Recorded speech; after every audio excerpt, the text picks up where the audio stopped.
वास्तविकता में जिनेंद्र भगवान की वाणी यूं ही है, कैसी है? एक बार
ज्ञानियों के खेल ज्ञान ज्ञान में ही ज्ञान की बातें कर लेना होता है। तो उस समय आचार्य श्री हम लोग के लिए अनुभव सुनाते हैं कि जब गोष्ठी चल रही थी तो पंडित जी ने प्रश्न छेड़ दिया। बोले महाराज जिनवाणी क्या है? बोले क्या है मतलब? बोले हम पूछना चाहते हैं जिनवाणी क्षीर समुद्र का जल है या लवण समुद्र का जल है? कहाँ का जल है? हाँ क्या कहोगे आप लोग? कल्पना की काहे का जल है? हाँ क्या कहेंगे सभी? सुनील भाई साहब क्षीर समुद्र का जल है। सभी ने एक ही उत्तर प्रश्न रखा गया। तो आचार्य श्री बोले पहले सबसे पूछ लो। एक एक महाराज से एक एक विद्वानों से पूछा गया, सभी ने यही उत्तर दिया। क्या दिया? कि जिनवाणी क्षीर समुद्र का जल है। एक बार जो सुन लेता है फिर उसे अन्य के सुनने की आवश्यकता नहीं है, इतना मन संतृप्त तृप्त हो जाता है। तो क्या लवण समुद्र का है कि नहीं है? तो आचार्य श्री ने कहा हमारे लिए तो बोले लवण समुद्र का जल है। बोले क्या है? सब लोग देखने लगे। बोले कैसे? बोले आपको विश्वास ना हो कि लवण समुद्र का जल कैसे है तो घर जाना और क्या करना, एक गिलास लेना, उसमें बहुत सारा नमक मिला लेना और फिर क्या कर लेना, उसको पी लेना। क्या होगा बताओ? कितना भी आप पानी पियो नमक वाला, लेकिन आपकी प्यास बुझने वाली नहीं है। वैसे आचार्य भगवान कह रहे हैं जब नए नए शुद्ध ज्ञान के अभ्यासी होते हैं, जो उनके रसिक होते हैं, जो उनके बारे में और अध्ययन करना चाहते हैं, सीखना चाहते हैं, उनके लिए तो जिनवाणी क्या है? बोले लवण समुद्र का जल भी है। और अपन सभी उसी जिनवाणी का श्रवण कर रहे हैं। और आचार्य भगवान से शिष्य पूछ रहे थे, भगवान आपने आगम की अपेक्षा सम्यक दर्शन का कथन कर दिया, श्राग सम्यक दर्शन और वीतराग सम्यक दर्शन। अब अध्यात्म की अपेक्षा से आप समझाइए कि क्या सराग है और क्या वीतराग है। तो आचार्य भगवान ने एक बहुत अच्छी बात कही थी कि जब भी निश्चय कहें या अध्यात्म कहें, अध्यात्म की या निश्चय की इमारत सदैव खड़ी हुई है तो व्यवहार और आगम की नींव पर ही खड़ी हुई है। व्यवहार और आगम यदि ना हो तो निश्चय की लक्ष्य की प्राप्ति नहीं होती है। और कल बताया गया था जितने भी मोक्ष मार्ग के साधक होते हैं वे साधना करते हैं तो उनका लक्ष्य क्या होता है? निश्चय का होता है। किसका होता है? निश्चय यानी अपनी शुद्ध आत्मा की प्राप्ति का ही होता है।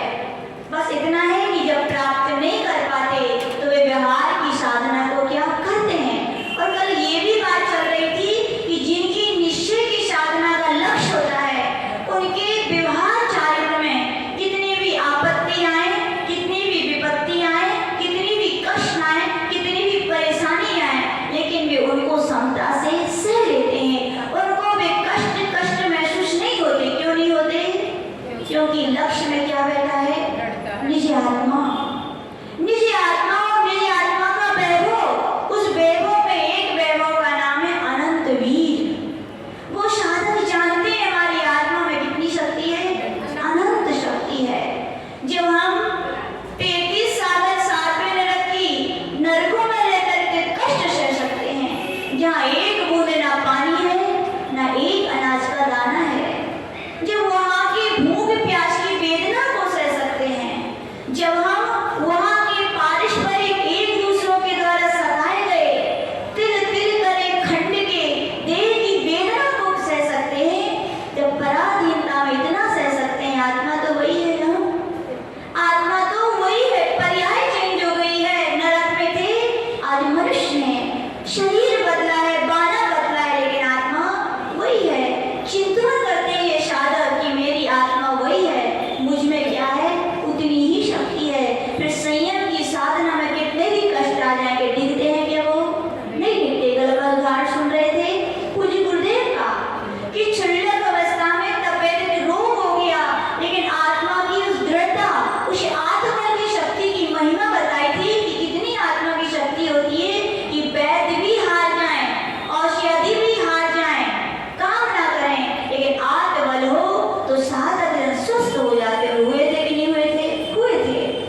लेकिन धीरज जी सुनाते बोले शरीर जरूर राजसी का छीन हुआ था बोले, लेकिन ज्ञान की शक्ति छीन नहीं हुई थी बोले। उस समय भी हम तत्व चर्चा करते थे कि ये विषय, तो बोले उस समय राजसी का क्षेत्रसम इतना काम कर रहा था कि वो बता देते थे ये प्रकरण इस ग्रंथ में इस अधिकार के इस पेज पे लिखा है बोले।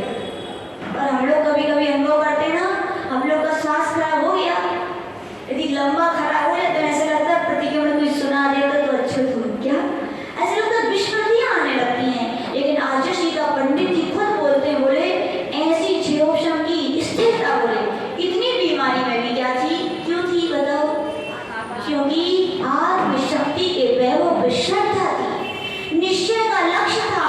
इसीलिए उनकी व्यवहार से साधना में शारीरिक अंतर पड़ सकता है, लेकिन आत्मिक जो अंतर जो ज्ञान का वैभव था वो उनके अंदर लहरा रहा था। लोहारिया में थे तो फ्रैक्चर हो गया था, कहाँ का बात, सोल्जर का।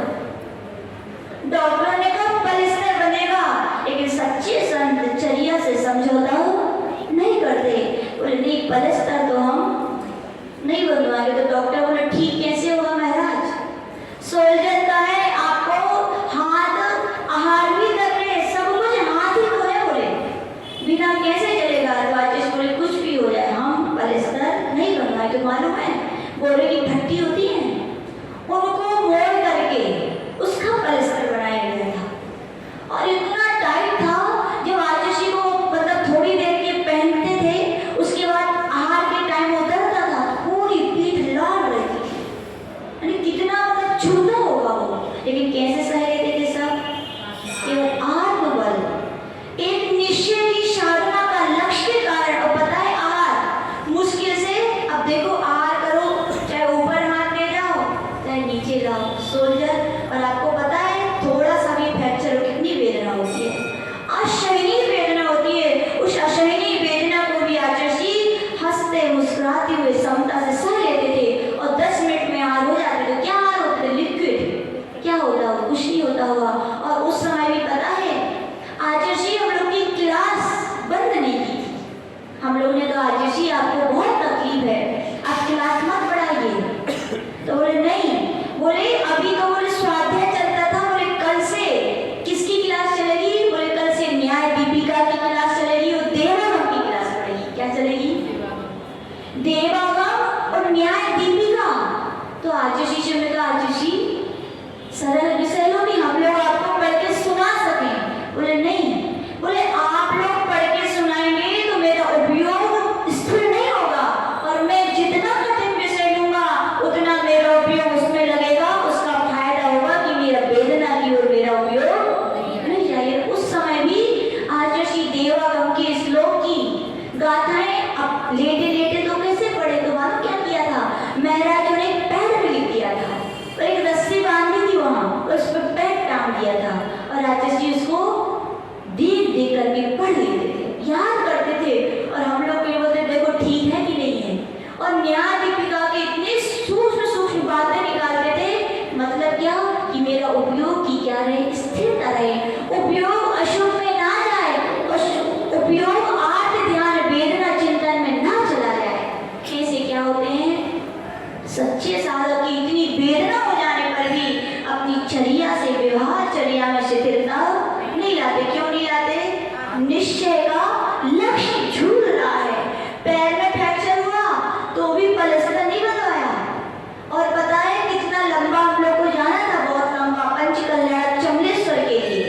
लोगों ने कहा महाराज बिहार नहीं होगा, तो आचार्य बोले मेरे कारण एक भगवान का पंचकल्याण हो गए, बोले ऐसा हो नहीं सकता। आचार्य बोले शरीर में ऐसी प्रकृति होती है, बोले उसका उपचार ना भी किया जाए तो भी ऐसे गुणधर्म होते हैं कि वो शरीर अपनी शक्ति भोजन से ही अपनी औषधि एब्जॉर्ब करके ठीक कर लेता है। और देखो क्या श्रद्धा, डॉक्टर जहाँ 21 दिन का बेड रेस्ट कह रहे थे वहाँ 2-5 ही दिन में बोले चलो बोले हो जाएगा बिहार। कहाँ पहुँच गए, पंच कल्याण कराने। ऐसे कौन साधक हो सकते बताओ, कौन हो सकते हैं, जिनकी निश्चय का लक्ष्य। तो यहाँ पे कहा गया हे साधक व्यवहार की साधना करो ही श्रेष्ठ है, लेकिन लक्ष्य किसका बना के रखो, निश्चय का। जो निश्चय का लक्ष्य बनाते हैं वे नियम से व्यवहार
निश्चय रत्नात्रय कहें, अभेद रत्नात्रय कहें, या निश्चय सम्यक दर्शन, सम्यक ज्ञान, सम्यक चारित्र कहें, तीनों बात क्या है?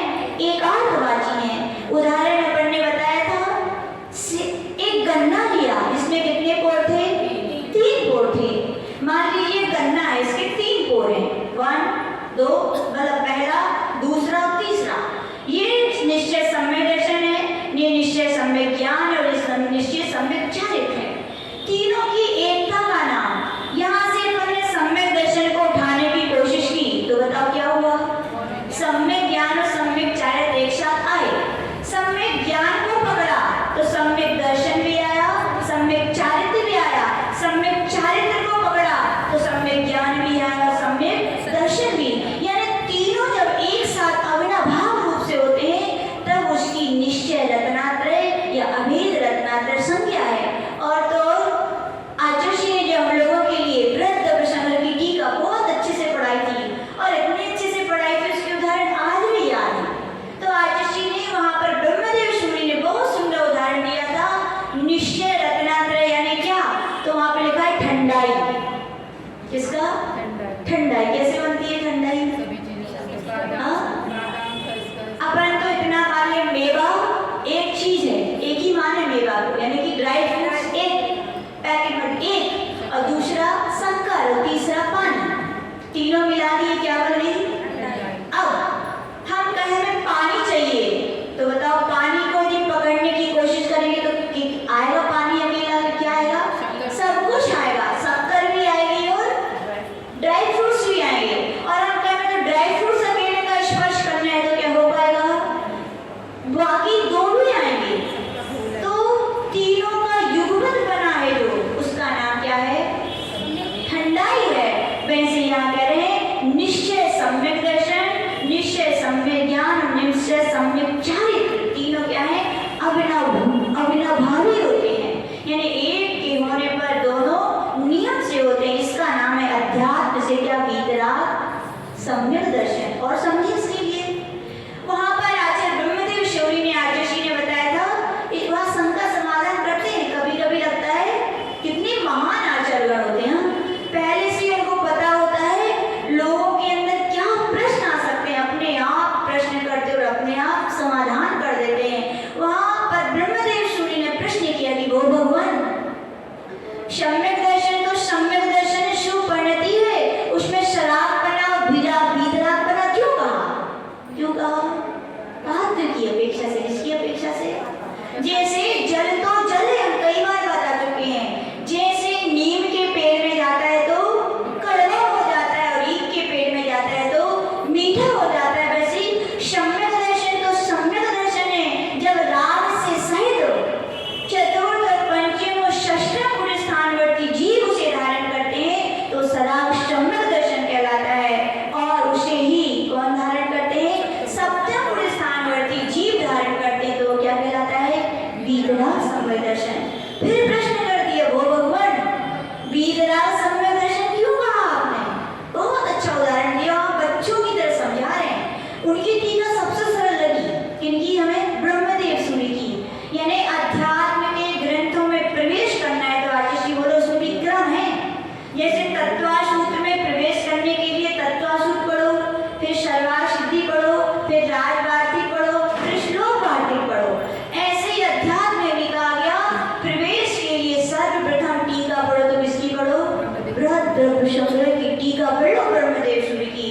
एक एक नयार्थ, मयार्थ, अन्वयार्थ, भावार्थ, यानी कि नयार्थ, मतार्थ, अन्वय, आगमार्थ, ये 5 बातें जिस ग्रंथ में कही हो, जैसे मेरे समय साल के 5वें नंबर में उसमें कह रहे हैं, वो शास्त्र श्रेष्ठ होते हैं जिनमें 5 बातों का स्पष्टीकरण किया जाए। और आचार्य ब्रह्मदेव सूरी की वो टीका ऐसी है, एक एक गाथा में क्या नए है, किस मत का खंडन होता है, क्या आगम है, क्या अन्वयार्थ है, क्या भावार्थ, सब कुछ स्पष्ट कर दिया। और हम जैसे अबोध लोगों के लिए तो समझो वो क्या है? अमृत है।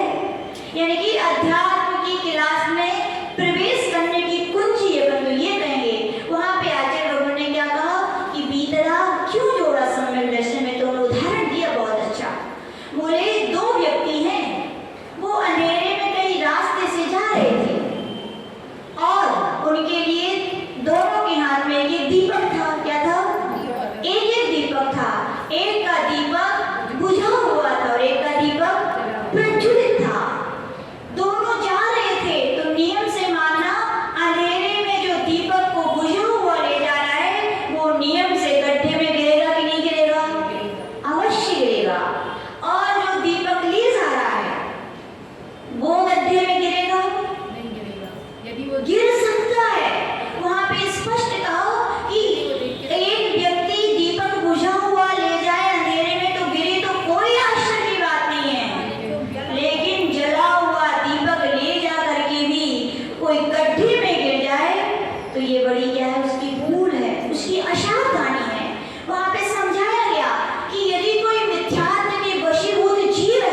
वीतराग सम्यक दृष्टि, इसका उदाहरण हम पहले बता चुके हैं। सराग सम्यक दृष्टि यानी क्या?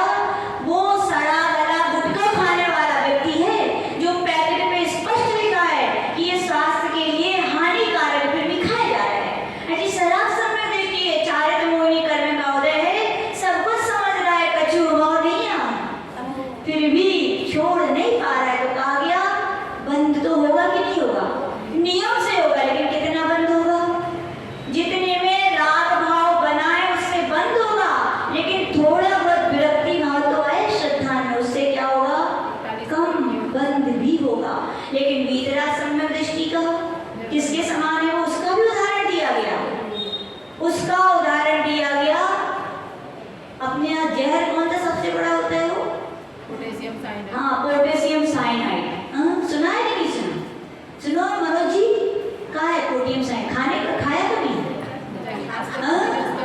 किसी से कहा जाए भैया ये पोटेशियम साइनाइड है, खा लो, बता नहीं पाएगा, बता नहीं पाएगा। हाँ, बोले 1 लाख नहीं, जितनी तुमको उतनी कीमत देंगे।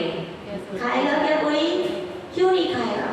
श्रद्धा में बैठा हुआ है कि ये जहर है, इसको आज तक जिसने खाया है वो स्वाद भी नहीं बता पाया है। श्रद्धा में भी है तो किसी भी कीमत पर वो उसका सेवन नहीं कर। वैसे वीतराग सम्यक दृष्टि है। पता है ये विषय वो बंध के कारण है, आत्मा के गुणों का हनन करने वाले हैं, तो दुनिया की कितनी बड़ी दौलत भी उन साधकों के सामने रख दी जाए, कितने भी राग की वस्तुओं के सामने रख दी जाए, लेकिन वे उनमें परिणमन नहीं करते। किसमें परिणमन करते हैं? निज आत्मा की परिणति में ही परिणमन करते हैं। वे कहलाते हैं कौन? वीतराग सम्यक दृष्टि। अब कहो चौथे गुण स्थान में होगा क्या? कहो 5वें गुण स्थान में होगा? कहो 6ठे गुण स्थान में मुनि महाराजों को होगा? नहीं होगा। अध्यात्म की अपेक्षा यहाँ पर स्पष्ट कर रहे हैं। और अच्छे से सीखना हो तो पूज्य गुरुदेव की शुद्धोपयोग पुस्तक पढ़ लेना। एक एक सूक्ष्म से सूक्ष्म बातों का आराम से उसका क्या किया गया है? खंडन किया गया है। तो आचार्य लोग कह रहे हैं वीतराग सम्यक दर्शन यानी क्या? निज आत्मा में चारित्र के साथ लीनता का नाम क्या है? वीतराग सम्यक दर्शन है। उसी को आगे कह रहे हैं वीतराग चारित्रम च संयमाचरण पूर्वकम अतश्य, स्पष्ट करें चतुर्थ गुण स्थान में अनंतानुबंधी अभावात् सम्यक्त्वाचरण चारित्रम एव अस्ति। शिष्य पूछा है भगवान वीतराग चारित्र जब भी होगा नियम से संयमाचरण चारित्र पूर्वक ही होगा। संयमाचरण यानी क्या? मुनि महाराज बनने ही होगा, दिगंबर वेश धारण करने ही होगा, तभी आपके लिए अध्यात्म की अपेक्षा वो वीतराग चारित्र का वो कारण है। क्या है? सकल चारित्र। अतः चतुर्थ गुण स्थानवर्ती जिसने अनंतानुबंधी का अभाव किया है उसके क्या संयमाचरण होगा क्या? ना, उसके क्या हो गया? सम्यक आचरण ही होगा। क्या होगा? तो याद रखना चतुर्थ गुण स्थान में चारित्र है क्या? चारित्र नहीं है, फिर भी व्यवहार से कह दिया गया उसके लिए क्या? सम्यक आचरण चारित्र। क्या कह दिया गया है? सम्यक। ना तू वीतराग चारित्र इति अतः तत्र निश्चय सम्यक्तम नास्ति, इसलिए उसके वीतराग चारित्र का अभाव है। किसके? चतुर्थ गुण स्थानवर्ती के वीतराग चारित्र का अभाव, इसलिए कहा गया निश्चय सम्यक्तम भी नास्ति, इसलिए उसे अध्यात्म की अपेक्षा जो निश्चय सम्यक दर्शन उसके नहीं होगा। तथापि निश्चय सम्यक्तस्य परंपरा साधकत्वात्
प्राप्ति करनी है हमें?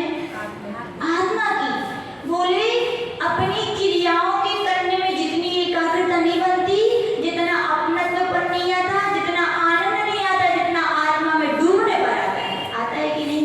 उदाहरण बहुत अच्छा दिया था जैसे बोले एक व्यक्ति है, वो किसी के यहाँ काम करे, क्या करता है? काम करता है, मुनाफा होए तो बताओ उसको कोई फर्क पड़े? नाफा हो तो फर्क पड़े, ग्राहक आए तो फर्क पड़े? कुछ नहीं। यानी उसके जीवन में कुछ परिवर्तन, ग्राहक चले जाए तो उसको कुछ फर्क नहीं पड़ता। काम करता है बस, उसको क्या सैलरी चाहिए, अपना क्या कहे, अपना पैसा चाहिए। यानी कि वो उसकी नौकरी उसके उसमें साधन है, इसलिए वो कर रहा है, लेकिन उतनी एकाग्रता, उतना अपनापन उसमें नहीं आता। वही नौकर कुछ दिनों बाद पैसा आ जाए, अपनी दुकान खोल ले, फिर क्या करेगा? फिर एक ग्राहक चलो ना जाए, ध्यान रखिए ना दूर से, जैसे और आ जाए तो लौट के जाने देगा क्या? जैसे तैसे मनाएगा, मनाएगा कि नहीं? समय का ध्यान रखेगा, और जितनी एकाग्रता, जितना अपनापन पहले नहीं था, वो अपने में आ जाएगा। आएगा कि नहीं आएगा? आएगा। तो ऐसे यहाँ पे गुरुदेव हम लोग को ये समझाते हैं कि दीक्षा लेकर के, या कहें शराब चारित्र शराब संयम को धारण कर करके केवल शराब चर्याओं में लीन मत रह जाना। यहाँ तक कि पंच परमेश्वरी की आराधना के लिए में लीन मत रह जाना, क्योंकि वो भी देवसेन महाराज के अनुसार परगत तत्व है, निज आत्मा ही स्वर्ग तत्व है।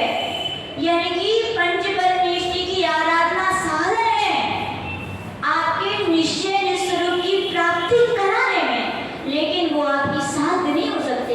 यदि आप पंच परमेश्वरियों को ही साध्य कर लोगे तो निज आत्मा की शुद्ध अवस्था की प्राप्ति नहीं हो पाएगी। तो वहां पे बताया गया कि आप भी पंच परमेश्वरी की कितनी भी आराधना कर दो, लेकिन वो आनंद नहीं आएगा जो आनंद जब आप निज की दुकान पर निज वस्तु के निज को ही खरीद कर निज ही उसको आस्वादन करोगे। सब कुछ किसको करना है? स्वयं ही करना है। सटकारक लगा देना। क्या 7 विभक्तियां होती, लेकिन अध्यात्म में 6 ही होते। क्यों होते हैं? बोले संबंध नहीं होता, यहाँ द्वैत भाव का अभाव है। अध्यात्म यानी अद्वैत भाव, शुद्ध बुद्ध केवल एक आत्मा के द्वारा, आत्मा में, आत्मा के लिए, आत्मा के द्वारा, आत्मा से और आत्मा में ही रम जाना। काकी के कोई आवश्यकता नहीं है। संसार के सभी काम करने में काकी के लगाना पड़ता है, उनके बिना लगता नहीं है, काम नहीं चलेगा।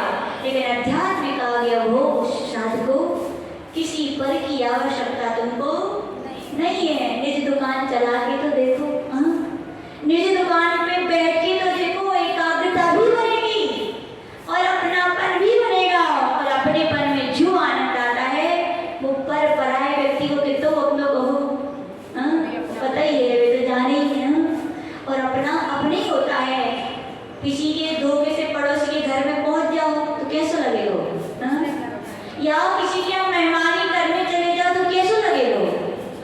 बड़ा संकोच, शर्म रहती है, हर काम करने में, खाने में, पीने में रहती है। और अपना घर हो, अपना है, जैसे आनंद आता है। वैसे कहा गया कि शराब सम्यक दृष्टि, जो अपने पंच परमेश्वरी की आराधना कर रहे हैं, उतना आनंद नहीं आएगा जितना आनंद तब तुम बीत रहा सम्यक तो कि लीन होकर के निज आत्मा में डूबो। कितना आनंद आएगा? जो इंद्र नाग वनरेंद्र के अवमंद्र के नाही, शर्वाल सिद्धि के देवों को भी अप्रविचारे, प्रविचार से रहित जो आनंद है, उससे भी अनंत गुना आनंद तो कहाँ है?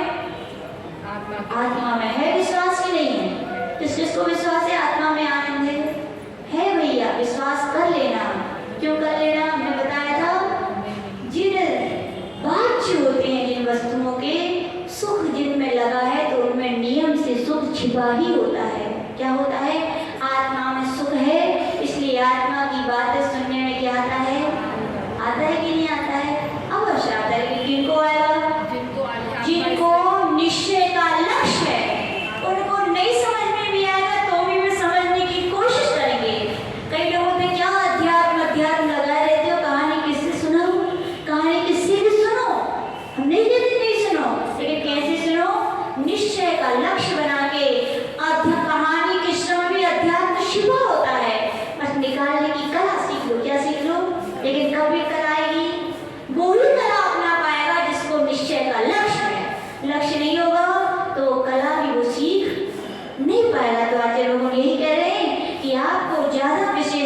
हैं तो कहाँ पढ़िएगा?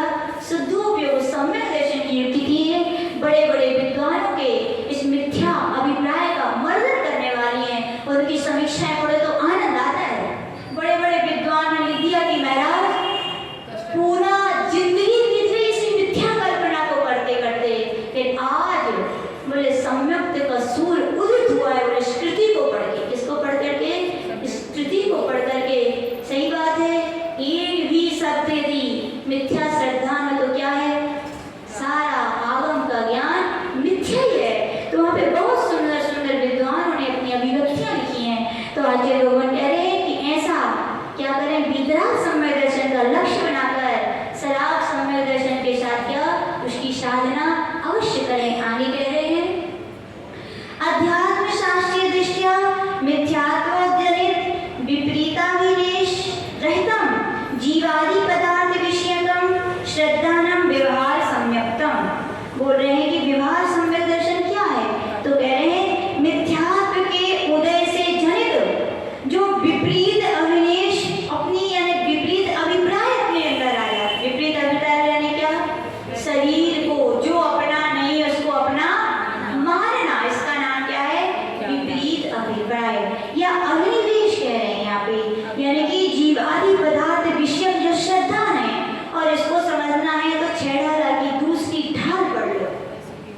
सब लोग बोलते हैं 5वीं ढाल लगती, कोई बोलते हैं पहली ढाल, और हम तो कहते हैं दूसरी ढाल, जैसे पेड़ नहीं है। इतना अध्यात्म भरा पड़ा है उसमें। बोले सम्यक दृष्टि कहेगा कि मैं सुखी मैं दुखी? वहां कहा गया जो कह दे तो बोले अध्यात्म की अपेक्षा से वो है ही नहीं। आगम की अपेक्षा से नहीं लगा लो तो सद्भुत और अद्भुत व्यवहार की अपेक्षा से कह दो हो व्यवहार सब अपना है, लेकिन अध्यात्म स्पष्ट करेगा। जो कहेगा मैं सुखी मैं दुखी मैं रोगी मैं अनपढ़ मैं विद्वान मैं प्रवीण मैं धनवान, क्या हो? अध्यात्म कहेगा भी मिथ्यात्व का उदय चल रहा है। कौन कहेगा? अध्यात्म कहेगा। तो आचार्य भगवान यही कह रहे हैं जीव आदि पदार्थों का जैसा स्वरूप है, जीव कैसा है बताओ? उपयोगमयी है, अरूपी है और अपने शरीर को अपना माने। शरीर कैसा है? ज्ञान है क्या उसमें? दर्शन है क्या? अरूपी है क्या? वो अचेतन है। और जड़ पदार्थों की संगति करोगे तो क्या आएगी जीवन में? याद रखना, जड़ता ही आएगी।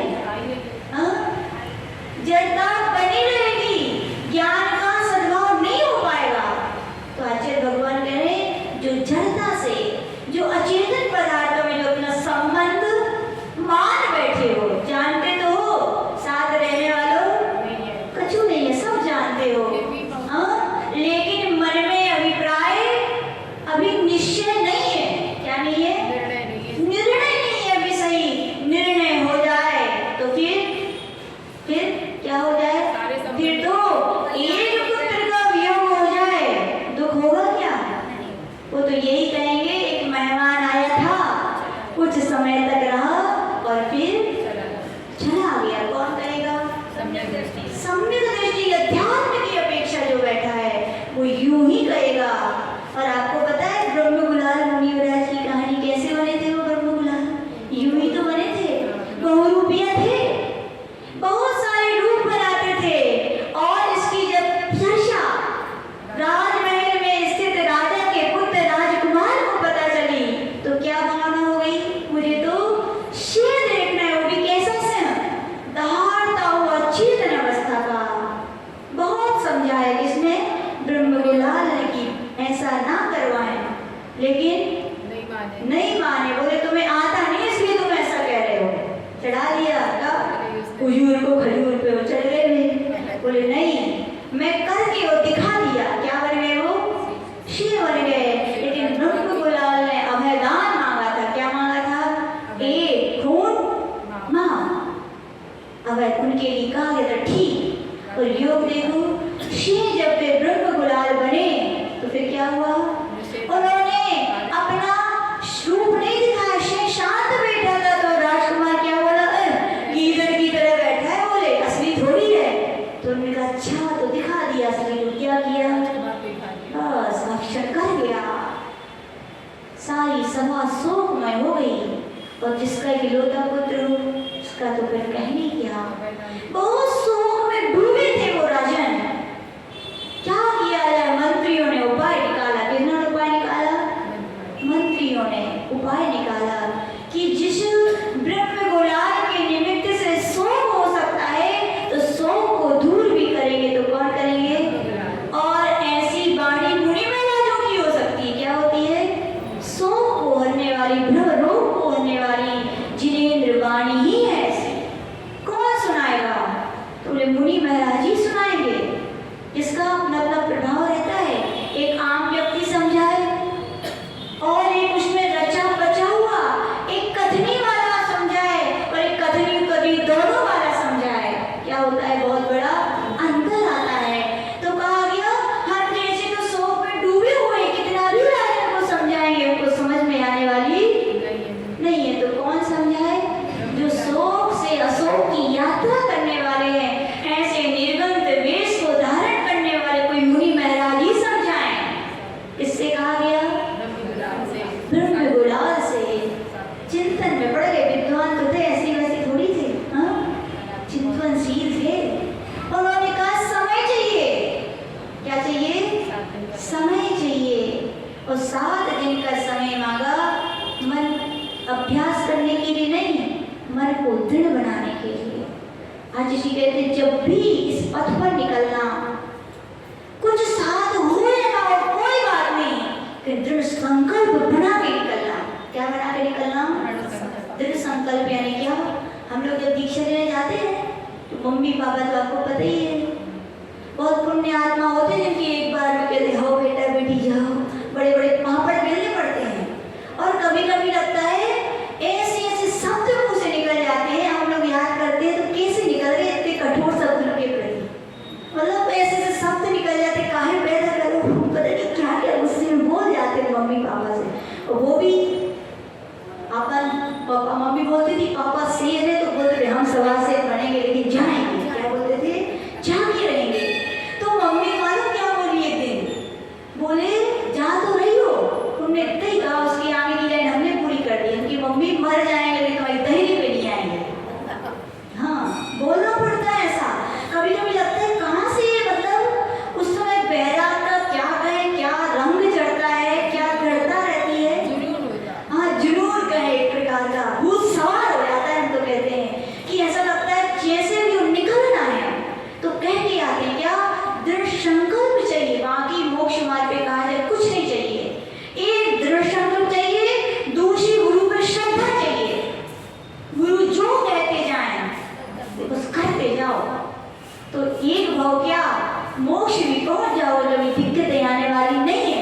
और जब अपन अपनी मनमानी करते हैं, अपनी बुद्धि चलाते, सोचो जिन्होंने 40 वर्ष तक संयम जीवन को धारण करके अनुभव में जीवन बिताया है, उनकी ना सुन के अपन अपनी मनमानी करें तो नियम से रो नहीं होता है। बता चुके पहले, बड़ों की बात ना मानो तो रोने पड़ता है। बिना कष्ट के भी कष्ट लगते हैं, थोड़े कष्ट भी पहाड़ की तरह लगते हैं। और जब गुरुओं की साथ रहता है सिर पर, गुरुओं का साथ रहता है, कब रहता है ये? जब उनकी सुनते हैं तो कहा जाता है पहाड़ जैसे कष्ट भी राय की तरह लगते हैं।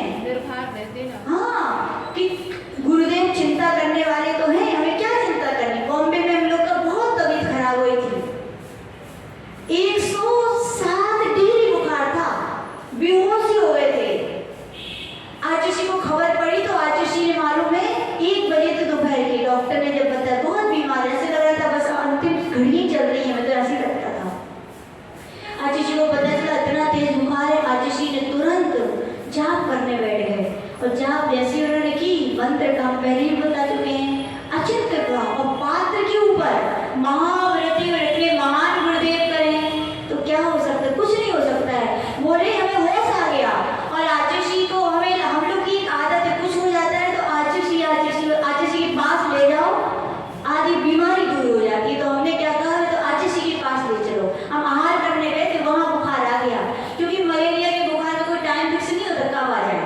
2-2 घंटे, एक दिन यदि 4 बजे आया तो कल 6 बजे आएगा, 8 बजे, कोई टाइम। उस दिन आहार करते करते ही आ गया तो सीधा बेहोशी। तो हम क्या हुआ, हमने कहा आचुषी के पास जाना है। तो उस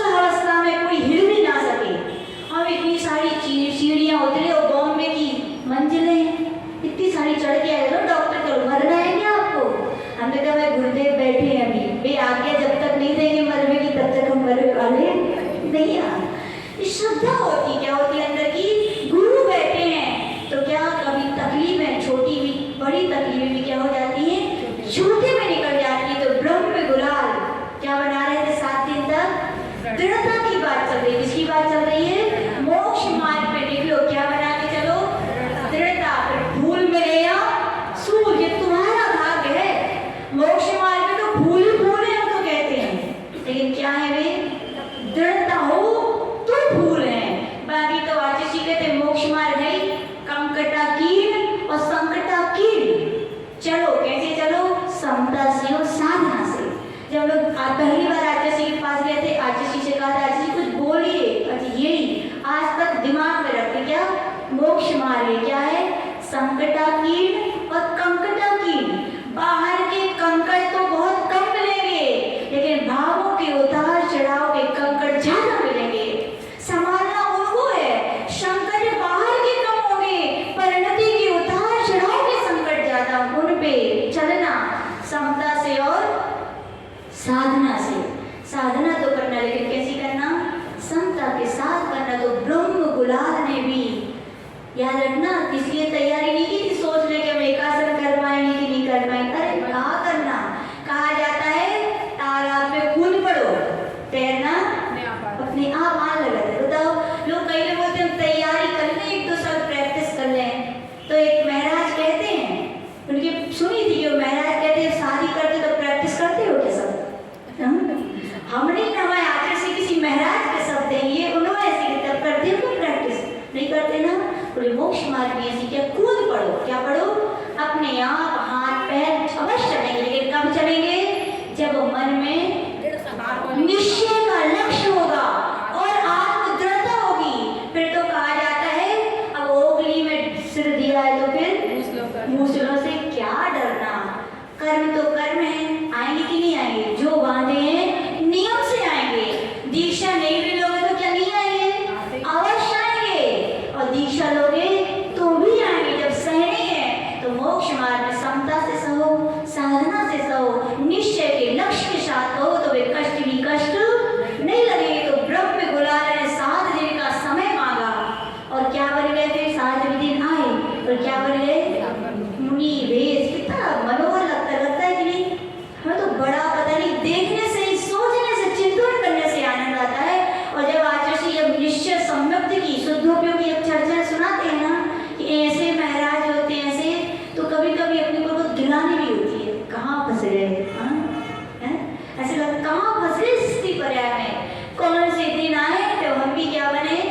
ऐसे मुनि महाराज बने, शुद्धोपयोगी मुनि महाराज बने। ऐसे लगता है, बड़ा मन में वो लगता है चर्चा सुनकर, यानी कि बड़ा मनोहर, मन भावन और आत्म विशुद्धि का प्रतीक ये रूप होता है। जैसे ही उस रूप को देखा राजन ने तो आधा कष्ट तो भूल गए। रूप ही वीतरागो, तो नियम से मन में वीतरागता कुछ न कुछ आती है।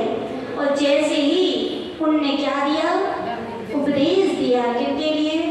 राजन। क्या उपदेश दिया? वो राजन एक राजा था। कौन था? एक राजा था, एक उसका पुत्र था, बहुत बीमार पड़ गया। राजा का पुत्र हो, बड़े बड़े दूसरे देशों से बड़े बड़े वैद्य आए, सब देख रहे, मंत्रीगण देख रहे, माँ सिर के बाजू में बैठी है, सहला रही है, लेकिन बताओ वेदना क्या कम हो पा रही है? सब कुछ दवाई हो रही है, औषधि हो रही है, लेकिन उस बेटे की वेदना को कोई दूर नहीं कर पा रहा है। और वैद्य ने क्या कहा कि अब तो कुछ ही क्षणों का काम है। सोच रहे थे राजन क्षणों का काम है, और पता नहीं उनकी नींद लग गई। क्या लग गई? नींद लग गई। नींद में क्या देखे?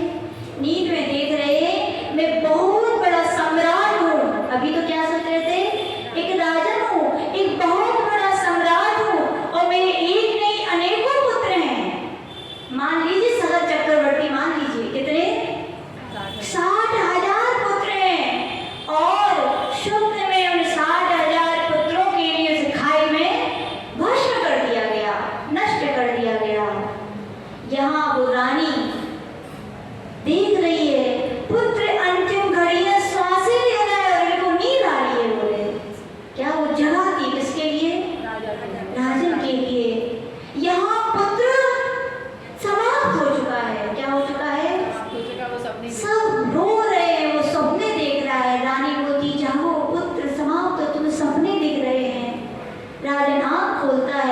आश्चर्य करता है। मैं रोऊं तो किस पर रोऊं बोले? हाँ? मैं उस सपने में 60,000 पुत्र खत्म हो गए उसके विषय में रोऊं? वो आंखें बंद थी वो भी स्वप्न था, और ये भी खुली आंखों का ही तो स्वप्न है कि इसके विषय में रोऊं। कौन सोच रहा है ये? सम्यक दृष्टि सोच रहा है। कौन सोच रहा है ये? सम्यक दृष्टि सोच रहा है कि पर पदार्थ मेरे नहीं है।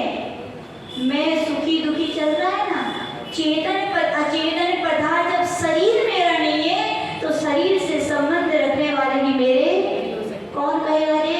अध्यात्म में डूबा सम्यक दृष्टि कठिन है, लेकिन नामुमकिन है क्या? नामुमकिन नहीं, करना ही पड़ेगा। क्यों करना पड़ेगा? निश्चय का लक्ष्य बनाया है तो इस मार्ग पे तो अपने लिए चलना ही पड़ेगा। तो इसी का नाम क्या है? विभाग सम्यक दर्शन, यानी कि जो आत्मा का स्वभाव है वैसे ही मानना।